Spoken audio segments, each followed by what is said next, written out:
Good morning, everyone. Welcome to 3Q, New Mexico's premier business podcast. I am your host, Pam Myers, and my wonderful co host is Erica Yoakum. the fabulous Erica Yoakum. We are here today with our guest, John Grassman. John is a realtor in Santa Fe, New Mexico, and we're going to talk about what John does and the current state of real estate, which is a little crazy right now, has been crazy Has actually for been. the past Yeah. couple of years, right? Yes. So thanks for joining us, John. It's a pleasure to see you. It's my pleasure to be here. I'm always excited to get to be around Pam Myers. I just Oh, Aw, that's me too. all, I all get that. I get that. my Yeah, my lifetime achievement is to be. all right, now come awesome, on. awesome.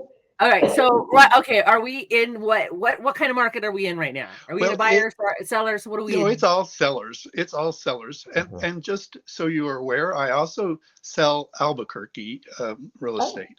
So I travel up and down I-25 a lot. oh, But Lucky you. that's all good.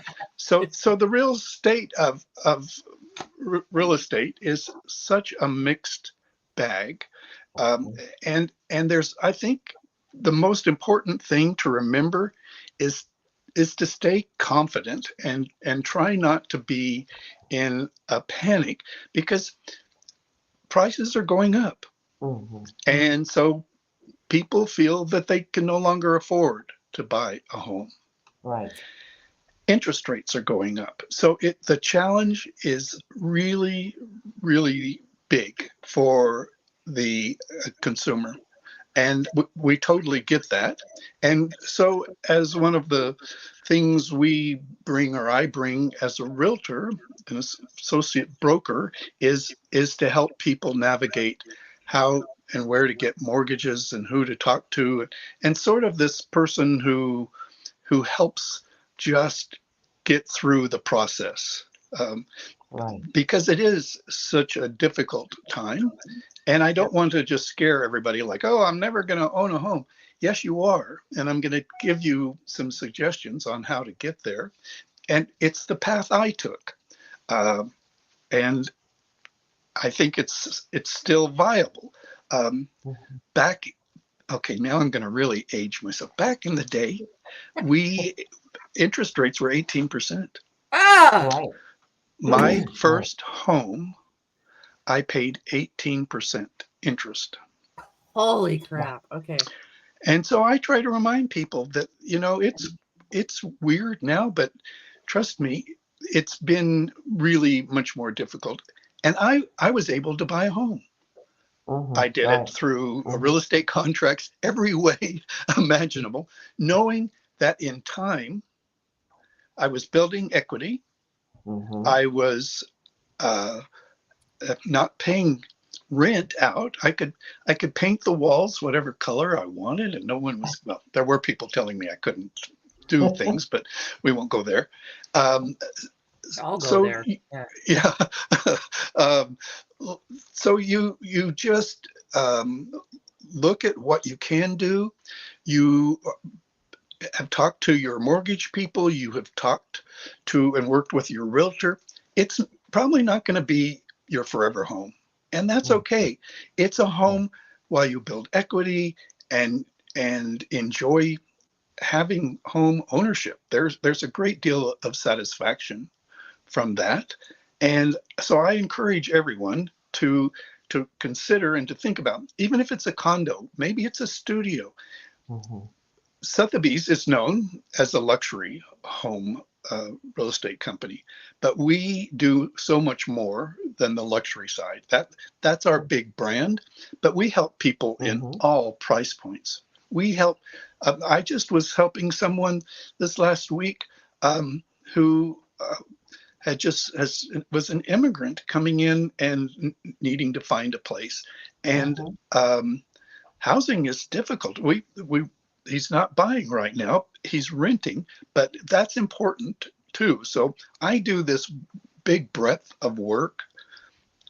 I guess it's kind of what comes from my heart, how I feel about helping people. It's really an Mhm. important piece. Uh, for me as try to be a good human is I'm here to help. I'm here to help with some direction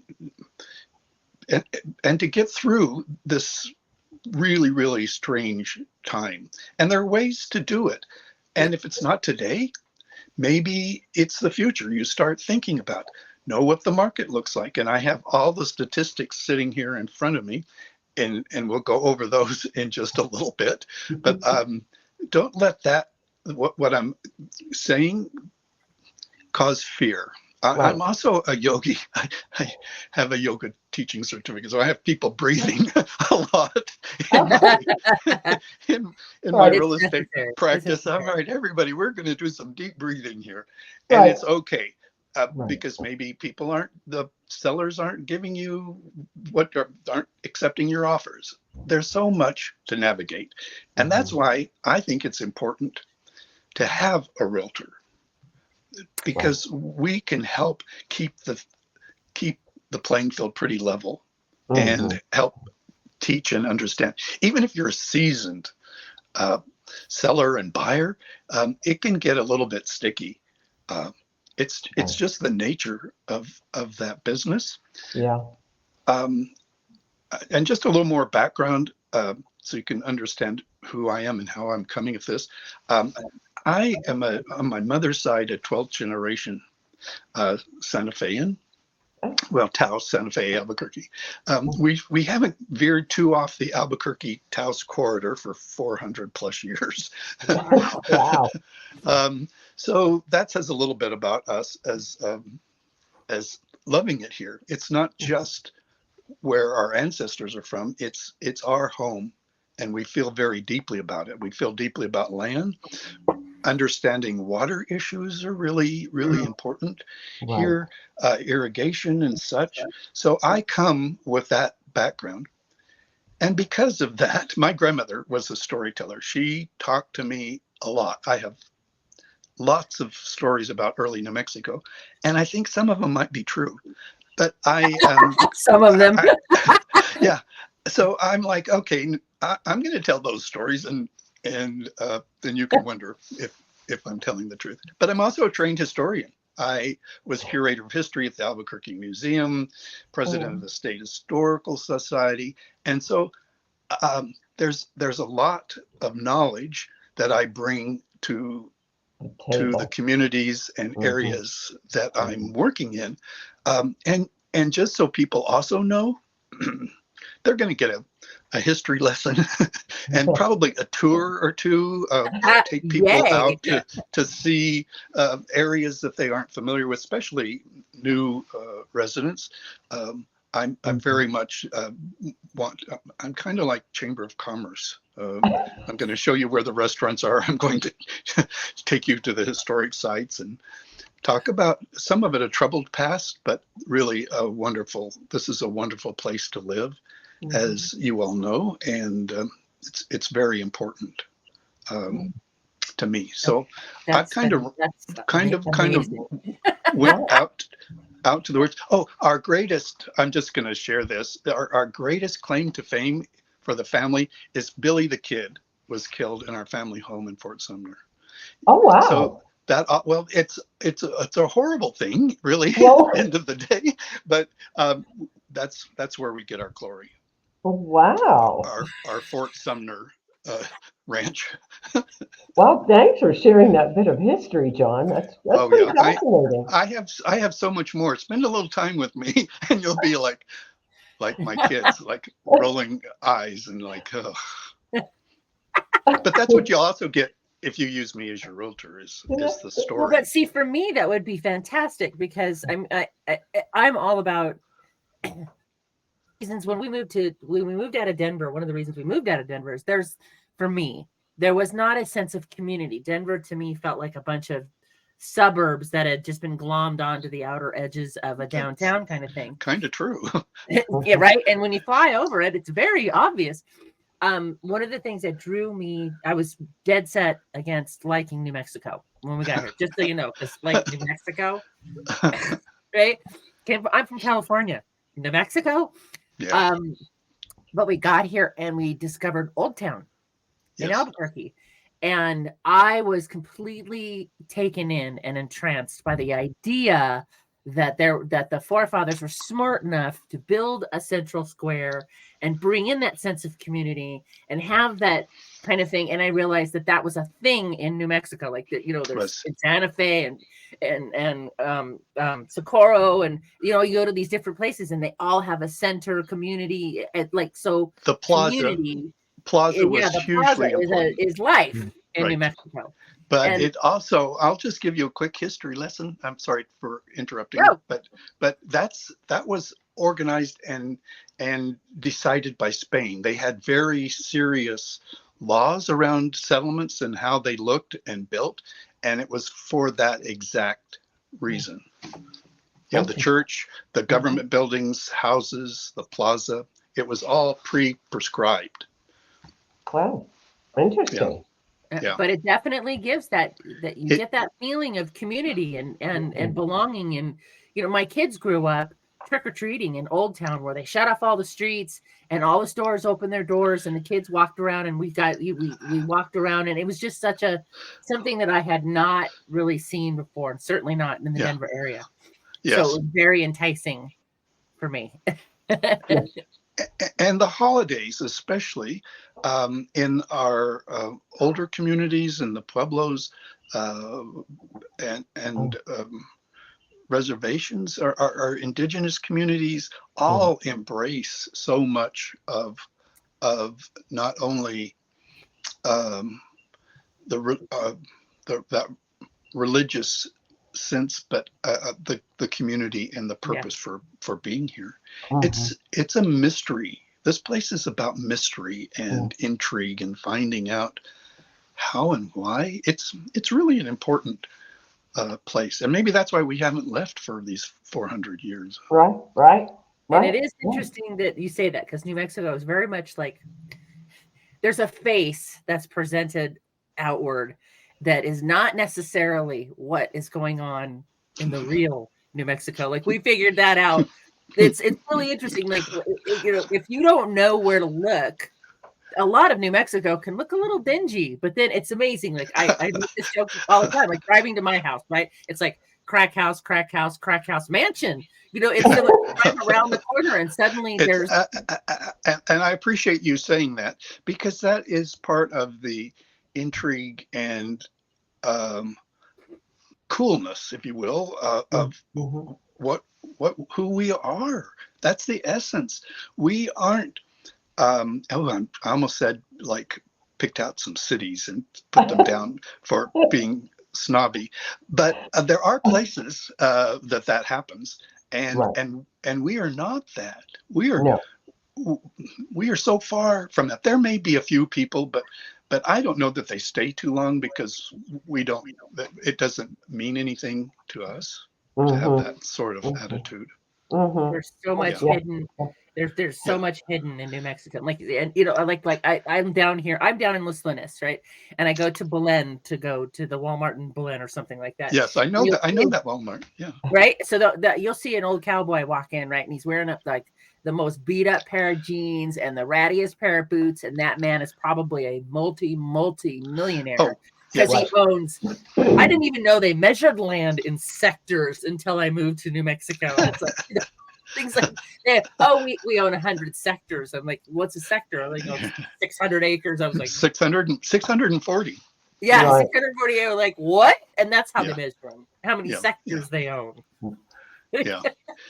And you will also run into people from the pueblos and the reservations, and I don't want to romanticize too much, but go into restaurants and you'll see everybody there.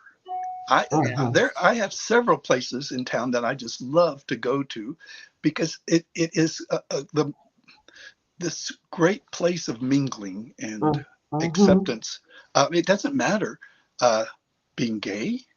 It doesn't matter. You're not separated out, or for being indigenous, or for your Hispanic roots. There are places it happens. I'm not saying it doesn't, but I think we do a pretty decent job and maybe there's more work there. Not maybe there's more work to be done, but Sure. that's what Always. Albuquerque and Santa Fe brings, is that Right. Taos, so many, Berlin. I mean, I could just list every city. Mhm. Uh, Yeah. I feel But very but strongly. I feel that would very be that strongly. would really be a bonus to have somebody who actually knows some of the history, though. I think, Yeah. Right. because Right. I go right to like poltergeist. I would want to know if my house was built on a graveyard, which could Okay. happen in New Right. Mexico, Right. right? I also love that because we do have haunted properties, and some people don't really want to know, but I'm like, oh, I've got to find out every detail about Luna this Mansion, yeah, property. just come down and visit the Luna Mansion. Yeah, Yes, Right. yeah, or Yep. or sage. I also will sage a property for a client, Yeah. or Yeah. bring people in to do that, and it's Mhm. quite acceptable. You're not looked at as like, that's odd. No, that's how we conduct business here.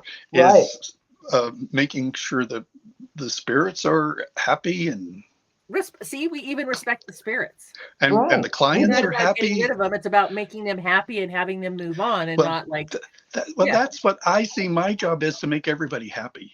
Mhm. That's I love it. and not as a people pleaser, but as getting the deals done, and getting people in their homes at whatever price point. Um, and there's a lot we've been talking about in housing and pricing and getting people, making properties available, and we have a lot of work to do, but we're doing it. Right. we are We are we are doing it. really Yeah. Mhm. really doing it. Mhm. And a lot of it's coming from the realtor associations. That Mhm. kind of shocked people, but Mhm. um, so the people at Santa Fe Association of Realtors and Greater Albuquerque Association of Realtors all care, and other places care about fair housing and care about getting people in homes. Mhm. It's a big deal, and it's very close to my heart. I will sell a historic house in a second. I just love those. But the contemporary modern, that's part of that juxtaposition that we also enjoy here, Mhm. is such a variety of architectural styles. Um, Yeah. yeah, And I'm sorry. I could just go on and on, and no, I think I no, am. you're good. That you're full of your great I'm full wealth of of information, John. I'm That's Yeah, the, he's full of it. full of it. I was trying not to say one that. place worse. I want to go back to I want to make 2 points. Number one, it is tremendously helpful to have someone that a realtor that is experienced and knows the area, Yes. knows about water issues, knows the history of certain areas. That is super important, um, because you need to know. I mean, if you're coming in, particularly from out of state, Mhm. or going into a new development or a new neighborhood that you're not familiar with, you need to know what the water rights are. And I mean, is That's there right. septic? Is it propane? Is it Yeah. natural gas? What are your, how do you deal with all of that? Yeah. And it takes an experienced realtor to guide you, which that is so important. And the other thing I wanted to go back to is talking about interest rates. If you look, I recently looked at like the history of interest rates, and really the average is more like 7, 8% on Hmm. average. We Hmm. were we got so used to that We for those did. couple of years of it being very Yes. low, that now it's like, oh my gosh. But really, seven, And I eight is more appreciate the that, average. Pam, because that's we need to change the language, Right. because it isn't all horrific, and that's where I'm like, breathe, everybody, just breathe, because we've made a story that isn't quite accurate, Right. and we need to understand now. 18%, that was a little bit Hi. high, but I was almost going to say I wasn't smart enough. I didn't know any better, that because that's what the interest rate was, and Mm, and so mm, I knew to refinance. I had the path to be okay, mhm. and I didn't buy at the top of the market. I hopefully I was sensible, um, and can bring that same kind of experience back, uh, and I just don't want people to be afraid Right. to even to take a look and see what the market is, what the housing is, so you at least understand. Mm-hmm. Right. Right. Yeah. What your options are. What are What your your options options? are. Right. What you can afford. What you can do. I want to go And back to the painting walls thing. Like, I bought my first house. This is my first house that I've ever bought, right? And I was in my mid 40s. My parents rented, I rented, everybody rented. And it literally took me 5 years, maybe, of going, gee, I wish I could, before I finally broke through that and went, oh, I'm the landlord. Right. I don't like that closet. I can redo that. I can paint the walls. It's freeing and terrifying all at the same time because I have yes, like zero design sense. So, I just helped a client, well, friend. Often people become friends for life Mm-hmm. when they're clients, and as soon as the deal was accepted, oh, she called and she said, I am so sick. I just feel so nauseated. And I'm like, yep, you're right on track. what do you mean I can't call somebody to fix the toilet? Yeah, Well, just yeah. that moment of fear, like I've really done this. Right. And it's like, yeah, that's the next feeling you're going to have, is like, oh, what have I done? Right. But it goes away pretty Mm-hmm. soon. Yeah. Right. Right. Once you become a homeowner, and right. Mm-hmm. Hmm. It does. Yeah. Very cool. Yeah, water rights was an interesting one. Like our whole neighborhood, it's when this whole little neighborhood was bought. It was farmland. All the trees were cut down except around the edges, and then it was plotted out into 26 1 acre parcels. Hmm. And then custom built homes were put on each acre. Very very common. Right, Yes, very common. but Right. it specifically said that we had signed away that the neighborhood, the guy who sold the property, signed away the water rights for 26 acres. And when we moved in here, we were like, what the hell does that mean? Like, do we not have water? What does that mean? Mm-hmm. Like, no, you just don't get to flood your land. Not Right. just, you don't get to flood your land, but you still have, you're on the aquifer, you're fine. Oh, by the way, the well's 150 feet deep, and like, Yeah. all you get to learn all of that stuff. Like, is that good? Is that bad? What does that mean? Right. Oh, when Yeah. I don't have electricity, don't flush the toilet. Right? Well, there are a lot of nuances. Yeah, right? Like, Right. that's a good one. Don't flush the toilet. I No forgot to power mention. equates no water because the well is I off of Right. electricity, right? So it's like, Right. oh, Yeah. right. Like, Yeah. so you say, oops, I forgot to tell you. Yeah. Don't Right. you Right. call your realtor, you didn't tell me. Yeah. Right. Why is there Right. no water? Yes, because you have no electricity. Right. And how deep is the average well in the area that you're looking at, or are you on city water? I mean, a lot Hmm. of Hmm. what is John? Do you know the statistic of what's do we average more homes on private wells in our state than we do on city utilities? Not Yeah. anymore. Okay. There's still a good number. I don't know the exact number. It's Mm, easy to find that out, but Easy for every you. everybody is trying to get on the city water. mm. Peralta, your neighbor not far from Los Lunas, Peralta recently did that. So those farm areas are agricultural areas are hoping to get into the city systems or the village systems because of the improvement Mm. in water, as well as you don't have to worry about your well. But you don't want to get rid of your well either, because that's a selling point, Right. is to have a actual I will well never give up operating. my well. I mean, we have contingency plans around how to run the well off of a generator and the whole. It turns you into a homesteader. I'm telling you, when you have to do this crap all by yourself, right? Like, you pay attention. So we go to the local. I love telling the story. We go to the local ranchero home, right? This place has been there for like a billion years, and everybody in there's, yeah, they're all farmers. You go in there, and we're talking about our well and how do we take care of our well. And the old guy behind the counter says, "Oh, just throw a dead chicken in your septic tank once a year, twice a year." We're like, I said what? Yeah.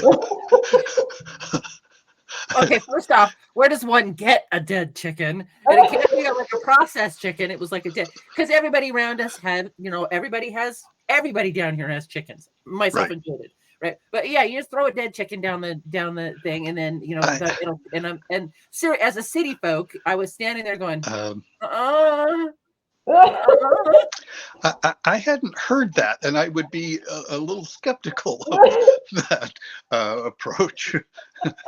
I'm telling you though, but it's when you have, because we're almost like a little, we're on a septic tank, we have a leach field, we have our well, we have we're kind of situated really nicely here on our little acre of land, but it turns into that kind of, you start thinking about, Yes. you know, Well, that fence, I'm going to put on my cowboy hat and go wander around my property. It's I know. I just planted winter wheat, and I'm like, I go out and look at it and say, I'm like, I don't have acres and acres of it. I just put it in my garden. Um, but we have a little family farm in Peralta, Aw. and so, but also have a place in town that you can grow your vegetables. Okay. Gardens are so Mm. important too. Yeah. Farmers markets, getting to those places, which communities are now embracing more and more. Uh, there's associations, and it's really grown into something really powerful. I Something love that. else Yeah, I'm growing just in going New to Mexico. share is through the National Wildlife Federation, I designated my backyard as a wildlife conservation area, and that means I don't use pesticides. Uh, um, Kind of more of a natural approach. Mhm. Um, but I have lots of birds, but I have hawks that come and want to eat the birds, and I don't like Yeah. that. I'm like, I'm protecting my birds. But I also have like lizards and turtles and snakes, and I'm like, these hawks just come and wreak havoc. Yeah. And I'm You like, have Oh, a how? buffet station is what you have. Yes, I I'm know. like, cycle of okay, I life. have this wildlife habitat, but I don't like it. I don't like how the The circle of circle of life life works. sucks. It's brutal. Yeah, exactly. I always love it when you buy a plant that says grow in full sun. And I think there should be a caveat on every one of those that says whether or not that's New Mexico full sun, Right, because right. that's a whole different full sun than California full sun. Yeah. I So love that. That's so good. You should be writing a book. You should write these things down. That's it's so so good. true though, right? I have fried many a tomato plant because I put it in actual full sun all day, right? And then go out there and it's just like, Yeah, it's Yeah. I can kill plants. I can kill yeah. plants. That's one thing I can do really well on this property. But ours has finally gotten back to normal because the person before us salted the land. Oh So no. Mm. and that's another thing. Like we didn't even know what that meant, right? I mean, it sounds dastardly. It is It dastardly, but is. we didn't It realize is. how long it Oh. takes for something to come back from that. We've been here 13 years now. Yeah, 13 years now, and we're just now starting to get the natural growth on the land. It took Hmm. forever but you would look at us from Google Earth and you could pick out our land because it was just a big brown rectangle. What does that mean? Salted the land.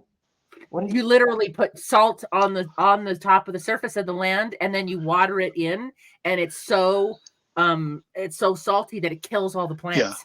Oh wow. You don't, it's kind of a weed control Yeah, Oh approach. Not a yeah. good one. No, not a good no. one. Not a nice There's one, not a healthy no. one. I mean, but that's why he did it, because he didn't want to deal with any weeds, so he just Well, salted the property, I get that. I don't want to deal with them either. I don't know anyone who does, but that's why Yeah. they made hula hose right? Right. And chickens. You don't and want weeds? chickens. Plant, yeah, except for goat heads. Nobody eats Whole goat heads. chicken. Nobody eats goat heads, but not even goats. Goats But don't see, eat goat this is heads. really good information because you can share this Right. with clients on these little tidbits for those who don't know them. And people Yeah. who share information, they are so good. Or at least my clients are really good about sharing information, how they've done things, and it's really created a much broader depth of knowledge for me. Mhm. And I appreciate it. I'm all about it. Yeah, So definitely. so much, and I think that's a I don't know if we could call it a movement, but to better improve our methods of caring for property and not so many pesticides. Right. Yes. I I guess I've turned into a tree hugger. Maybe Yeah. I've always been one. Maybe I've always been one. Diatomaceous earth. That's what But my I husband want uses. everybody to do that. I'm like Hmm. gonna preach it. I agree. Yeah, John, my husband how puts can I diatomaceous agree? earth around everything. Keeps the bugs out. They don't like diatomaceous earth. It's John, safe how for. can right, diatomaceous earth, that's a great one. Yep. How can people reach you if they would like to contact you? Well, my phone number is 505 2. I had to write it down. 221 because I'm like I'm gonna get nervous and not remember my phone number. And guess what I did? I got nervous and didn't remember my phone number. 505-221-0891. Or my email is john.grassham@sotheby's.realty. And I found him on the website there. So I'm putting your website up and your phone Thank you. number. Thank you. So people are more than welcome just to give me a shout at any time. If they're just curious, they want to know more. If they're interested in communities, I service Placitas, Corrales, Albuquerque, all the way up Santa Fe, Taos. Oh, that's great. But I'll sell you a ranch in Fort Sumner if you want to. Thank you so much for being such an awesome guest today, Oh my John. gosh, is it time? Is it over? I was going to talk for several hours, Pam. Nope. You actually, this is one of our longer. Wow, we, Yes. we have been talking for a while. It's great. You're entertaining. Yes. You're entertaining and Great. informative, which is great. That's Yep. great stuff. Great information. So thank you so much to everybody for listening to this podcast. Thank you, John, for being such a great Yes. guest. Thank you, Erica, for being a great co-host. My See you pleasure. all again next week. Thank Thank you. you. Bye now.